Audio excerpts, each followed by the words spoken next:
नमस्कार, मैं हूं पंकज झा।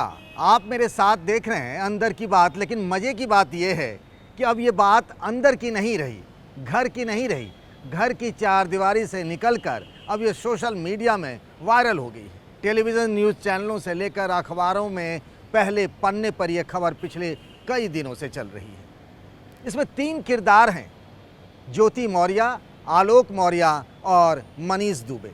या तो ये कह सकते हैं कि पति, अफसर पत्नी और साथ में एक तीसरा वो जो कि कमांडेंट है होमगार्ड में। प्रयागराज की फैमिली कोर्ट में आज आलोक मौर्य और उनकी एसडीएम पत्नी ज्योति मौर्य दोनों को आना था।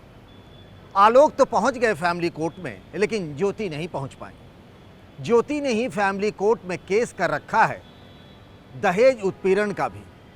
प्रयागराज के धूमनगंज थाने में ही उन्होंने आलोक और उसके परिवार वालों पर दहेज उत्पीड़न और प्रताड़ित करने का मामला दर्ज करा रखा है। यही वाला मामला फैमिली कोर्ट में चल रहा है। आलोक पहुंचे थे। आपको थोड़ी सी कहानी पहले बता दें तो आपको आगे इस स्टोरी के अलग अलग एंगल्स को समझने में आसानी होगी। आमतौर से मैं पॉलिटिकल किस्से सुनाता हूं, लेकिन ये बात ही कुछ ऐसी हो गई है कि यूपी ही नहीं, देश के अधिकतर लोग इस कहानी को बड़े मज़े से देख और सुन रहे हैं, तो हमने भी सोचा थोड़ा विस्तार में आपको ये बताया जाए। आलोक मौर्य और ज्योति मौर्य। आलोक मौर्य प्रयागराज के रहने वाले हैं, ज्योति वाराणसी की रहने वाली है। साल 2010 में दोनों की शादी हो गई। आलोक ने पढ़ाई की, यानी ज्योति मौर्य पढ़कर आगे कुछ करना चाहती थी, इस काम में उनकी बहुत मदद की। 2015 में ज्योति मौर्य पीसीएस की परीक्षा पास कर गईं, उनको 16वां रैंक मिला और वो एसडीएम बन गई। आलोक मौर्य चपरासी के पद पर काम करते हैं, यानी एक कहाँ बहुत ऊंचा एसडीएम पहुंच गई, अफसर हो गई, और आलोक चपरासी रह गए। थोड़ा सा बेमेल वाला किस्सा हो गया। उसके बाद कहानी में ट्विस्ट आया 10 दिनों पहले, जब सोशल मीडिया में इन दोनों के झगड़े के किस्से वायरल होने लगे। कुछ व्हाट्सएप चैट भी आ गया। ये व्हाट्सएप चैट उनका है जो ज्योति मौर्य बरेली में एक चीनी मिल में इन दिनों जीएम के पद पर, यानी जनरल मैनेजर के पद पर तैनात हैं। इस पूरी कहानी में जो एक तीसरा किरदार है, उसका नाम है मनीष दुबे। वो होमगार्ड में कमांडेंट हैं, डिप्टी कमांडेंट हैं। उनको वो चैट भेज रही थी और उसमें ऐसे थे कि दोनों के संबंध अच्छे हैं, दोस्त से बढ़कर कुछ इस तरीके के व्हाट्सएप चैट्स थे। यहीं से कहानी शुरू होती है और देखते ही देखते सोशल मीडिया में वायरल हो जाती है। रोज़ इस कहानी में नए नए एंगल आ रहे हैं। ये सब कुछ हो रहा था और धीरे धीरे ये कहानी इतनी मशहूर हो गई कि बात यूपी के मुख्यमंत्री योगी आदित्यनाथ तक पहुंच गई।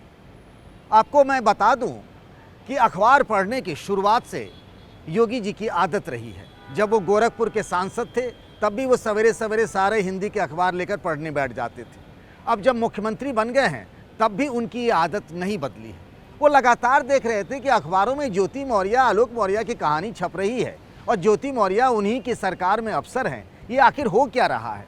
मनीष दुबे जो डिप्टी कमांडेंट हैं, उनके बारे में भी खबरें छप रही थी। इस बात से बड़े नाराज़ हुए, क्योंकि हर दिन वहाँ पर सवेरे कुछ चुनिंदा अफसरों की बैठक होती है। उस बैठक में मुख्यमंत्री योगी आदित्यनाथ ने इस पर नाराज़गी जताई और फिर जांच शुरू हो गई। सबसे पहले ये पति पत्नी और वो वाला जो किरदार थे, वो मनीष दुबे, जिनका ट्रांसफ़र गाज़ियाबाद से कर दिया गया महोबा। महोबा दूर पड़ता है, चित्रकूट के पास महोबा है, बुंदेलखंड का इलाका है। उनके खिलाफ विभागीय जाँच भी शुरू हो गई।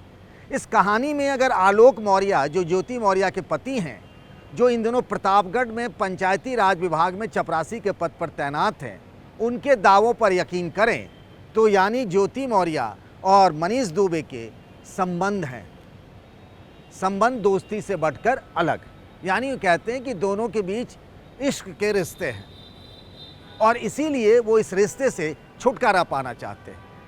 इस रिश्ते से छुटकारा तो ज्योति मौर्य भी पाना चाहती हैं और इसीलिए उन्होंने आलोक और उसके घर वालों पर मुकदमा भी दर्ज कराया है।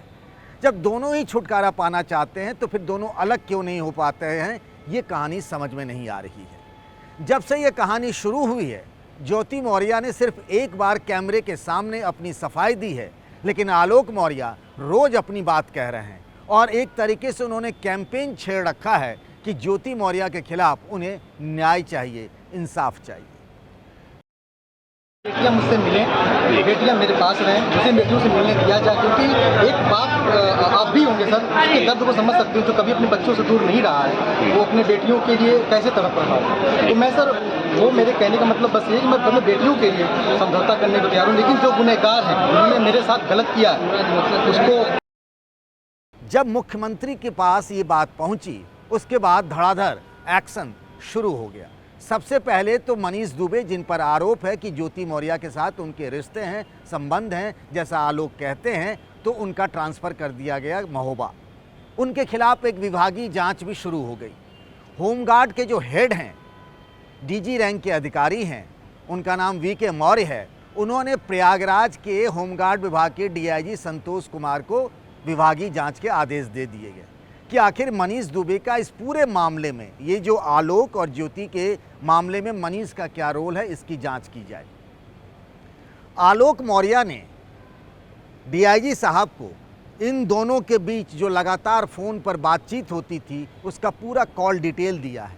इन दोनों के व्हाट्सएप मैसेजेस दिए हैं, इन दोनों की तस्वीरें भी दी हैं सबूत के तौर पर, ये बताने, दिखाने और साबित करने के लिए कि भाई मनीष दुबे और ज्योति के संबंध हैं और आलोक जो कह रहे हैं वो बात सही है।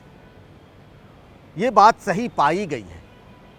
जांच खत्म करके जांच की रिपोर्ट वीके मौर्य को दे दी गई है। अब ये कहा जा रहा है कि एक बार मनीष दुबे से भी सफाई ली जाएगी, उसके बाद हो सकता है कि मनीष दुबे सस्पेंड हो जाए, यानी निलंबित हो जाए। उन पर सस्पेंशन की तलवार लटक रही है। ये जो इश्क करने चले थे, जैसा कहा जा रहा है आलोक की बात में, तो सर मुड़ाते ही ओले पड़ने लगे हैं मनीष दुबे की। अब इस कहानी में एक तीसरा एंगल जो ज्योति मौर्य का है। एक वीडियो आया कि लखनऊ में लोक भवन, जहां यूपी के मुख्यमंत्री का ऑफिस भी है और जितने सीनियर अधिकारी हैं उन सब का ऑफिस है, वहीं ज्योति मौर्य को बुलाया गया। हालांकि ज्योति मौर्य कहती है कि मुझे बुलाया नहीं गया, मैं खुद गई थी अपनी बात रखने के लिए अपने सीनियर अधिकारियों के सामने कि कैसे आलोक मौर्य मेरा चरित्र हनन कर रहे हैं। अब सच क्या है ये मैं जानता हूं और वो आपको बता रहा हूं। एक नियुक्ति विभाग होता है राज्य सरकार में, अपॉइंटमेंट डिपार्टमेंट, जो किस अधिकारी की पोस्टिंग कहां होती है ये काम नियुक्ति विभाग देखता है। वहां के जो एडिशनल चीफ सेक्रेटरी हैं देवेश चतुर्वेदी और उनके दूसरे अधिकारियों के सामने पेशी हुई ज्योति मौर्य की कि ये सब आखिर हो क्या रहा है, रोज़ नई नई कहानियाँ क्या आ रही हैं। आप एक पीसीएस अधिकारी हैं, एसडीएम रैंक की अधिकारी हैं और रोज़ आपके बारे में अखबारों में, टेलीविज़न चैनलों पर ये सब क्या चल रहा है। ये घर का झगड़ा सड़क पर क्यों लड़ाई लड़ी जा रही है, इससे पूरे सरकार की किरकिरी हो रही है, जगहसाई हो रही है और ये सर्विस कोड ऑफ कंडक्ट के खिलाफ है। आप जिस तरीके से कर रही हैं, घर का झगड़ा होता है, आप इसे कोर्ट कचहरी में मामला सुलझा लीजिए, कहानी खत्म है। ज्योति मौर्य ने अपनी बात रखी। उन्होंने कहा कि किस तरीके से आलोक मौर्य उनका चरित्र हनन कर रहे हैं। उसके बाद आलोक मौर्य ने भी अपने तमाम सबूत और कागजात जो उनके बीच में व्हाट्सएप चैट मनीष दुबे और ज्योति के बीच हुए, ज्योति और आलोक के बीच हुए, वो सारे की कॉपी ले जाकर उन्होंने भी नियुक्ति विभाग के अधिकारियों को दे दी है। अब जब मुख्यमंत्री इन सब चीज़ों से नाराज़ हैं, उसके बाद ये खबर छनकर आ रही है कि बहुत जल्द इनके खिलाफ, यानी ज्योति मौर्य के खिलाफ भी एक्शन की शुरुआत हो सकती है। सबसे पहले तो उनके खिलाफ जांच शुरू हो गया है कि इस पूरे मामले को लेकर जिस तरीके से सरकार और उसके कामकाज को कटघरे में खड़ा किया गया, एक अधिकारी का जो कंडक्ट रूल है उसको कैसे वायलेट किया गया, उन सब को लेकर के जांच शुरू हो गई है। जांच में अगर ज्योति मौर्य दोषी पाई जाती हैं तो फिर जो मनीष दुबे के साथ होने वाला है वो ज्योति मौर्य के साथ भी हो सकता है। पति और पत्नी में झगड़े हो जाएं, दोनों में रहने का, एक साथ रहने की गुंजाइश बहुत कम बची हो तो तलाक एक रास्ता बचता है। और ये कोई नई बात नहीं है, ऐसा कई घरों में होता है। लोग 40-40 साल शादी के होने के बावजूद भी तलाक ले लेते हैं। ये तो साल 2010 में इनकी शादी हुई है, हम अभी साल 2023 में हैं, यानी 13 साल हुए हैं शादी के। तो यहाँ भी अगर आपस में नहीं बन रही है तो तलाक ले लें, कहानी ख़त्म कर लें। लेकिन इस तरीके से घर का झगड़ा सड़क पर है। आलोक मौर्य भी जिस तरीके से रोज़ मीडिया में आके नई नई कहानी बता रहे हैं, वो भी कहीं से ठीक नहीं लगता है, क्योंकि मज़े ले रहे हैं वो जो इनके सारे इंटरव्यूज और कहानियों को देखते और सुनते हैं। कोई भी नहीं चाहेगा कि उसके घर का झगड़ा इस तरीके से तार तार होकर पब्लिक के सामने हो जाए, पर ऐसा हो रहा है। इसमें पचड़े में मनीष दुबे भी फंसे हुए हैं। मनीष दुबे पहले से शादीशुदा हैं। अगर वो पहले से शादीशुदा हैं तो फिर अगर आलोक मौर्य की बात माने तो फिर ज्योति मौर्य के साथ उनका संबंध किस तरीके का? इस संबंध को तो नाजायज़ ही कहा जा सकता है, अगर सीधे तौर पर देखा जाए और कहा जाए। जैसा आलोक मौर्य का दावा है, ये हम नहीं कहते हैं, उनके पति कह रहे हैं, और अभी तो मामला कोर्ट में भी है। दूसरी बात जो सोशल मीडिया में बड़ी वायरल हो रही है कि उन तमाम लोगों को, जो लोग अपनी पत्नी को या अपनी प्रेमिका को पढ़ा लिखा कर अच्छा बनाने चाहते हैं, उसके बारे में तरह तरह की खबरें आ रही हैं। कुछ लोगों के पास कोई काम होता नहीं है तो सोशल मीडिया पे अपना ज्ञान बघाड़ते हैं। उसमें वो फेसबुक है, ट्विटर है, यूट्यूब है, सब पर वो कहानी रचे जा रहे हैं। और एक तरीके से कैंपेन चलाया जा रहा है लड़कियों के खिलाफ, महिलाओं के खिलाफ, कि आप इन्हें पढ़ाएं लिखाएं नहीं। ये अगर अच्छा बन गई, ज्योति की तरह अफसर बन गई, तो आपकी ज़िंदगी नर्क हो जाएगी। अब बताइए ये कैसी सोच है? अगर एक कोई ऐसी कहानी हो जाती है, और पढ़ा लिखा के कौन सा उपकार कर दिया आलोक मौर्य ने? काबिलियत तो ज्योति मौर्य की भी रही होगी ना, तभी तो वो एसडीएम बन गई, नहीं तो आलोक मौर्य भी एसडीएम बन सकते थे। खैर, कहानी कुछ ऐसी है कि हरि अनंत हरि कथा अनंता जैसी है। अभी तो इतनी ही बातें आपको हमने बताई हैं, रोज़ नए नए ट्विस्ट होते जा रहे हैं, और योगी सरकार नहीं चाहती है कि सरकार के कामकाज के बदले में लोग इस तरह की खबरें पढ़ते रहें। इसीलिए अब ये फैसला हुआ है कि जो भी इसमें किरदार हैं उनके खिलाफ एक्शन हो, ताकि ये मामला शांत हो जाए। आपकी क्या राय है? आप मुझे ज़रूर बताइएगा। आपकी राय का इंतज़ार रहेगा। अपना ख्याल रखिएगा। तब तक के लिए नमस्कार।